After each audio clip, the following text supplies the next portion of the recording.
Good afternoon, all of you. Welcome to Anjan TV1 News.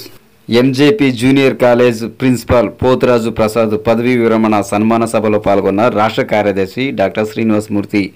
Andhra Pradesh Shri Sathya Sai జిల్లా మడకసిరి నియోజకవర్గం గుడిబండ మండల కేంద్రం నందు మహాత్మా జ్యోతిరావు పూలే కళాశాల ప్రిన్సిపాల్గా పనిచేసిన పోతురాజు ప్రసాద్ పదవీ విరమణ సన్మాన సభ కార్యక్రమము అంగరంగ వైభవంగా నిర్వహించడం జరిగింది.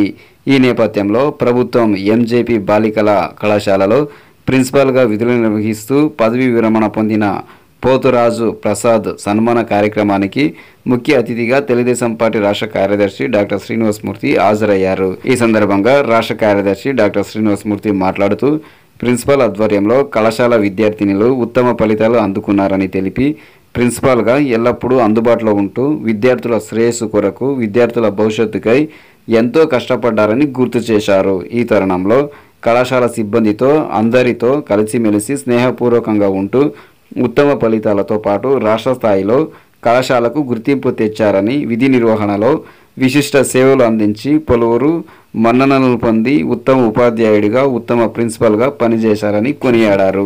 ఈ కార్యక్రమంలో రాష్ట్ర ఒక్కలిగ కార్పొరేషన్ చైర్మన్ లక్ష్మీనారాయణ, మండల సింగిల్ విండో అధ్యక్షులు మద్దన కుంటప్ప, జిల్లా ఎస్సీసీఎల్ అధ్యక్షులు మంజునాథ్, జిల్లా వీరశైవ లింగాయత అధ్యక్షులు దుర్గేష్, ఎంపీటీసీ వనజ శశిధర్, మండల తెలుగుదేశం పార్టీ అధ్యక్షులు లక్ష్మీ నరసింహప్ప, మండల మైనార్టీ అధ్యక్షులు Shabbir, lawyer Shivakumar, doctor cell అధ్యక్షులు కృష్ణమూర్తి, మండల టీఎన్టీయూసీ అధ్యక్షులు జయరాం, మండల ఎస్సీసీఎల్ అధ్యక్షులు శ్రీరామ్, మాజీ ఎంపీటీసీ వెంకటేష్, బంధుమిత్రులు, కళాశాల సిబ్బంది, బాలికలు అధిక సంఖ్యలో పాల్గొని ఈ కార్యక్రమాన్ని విజయవంతం చేయడం జరిగింది.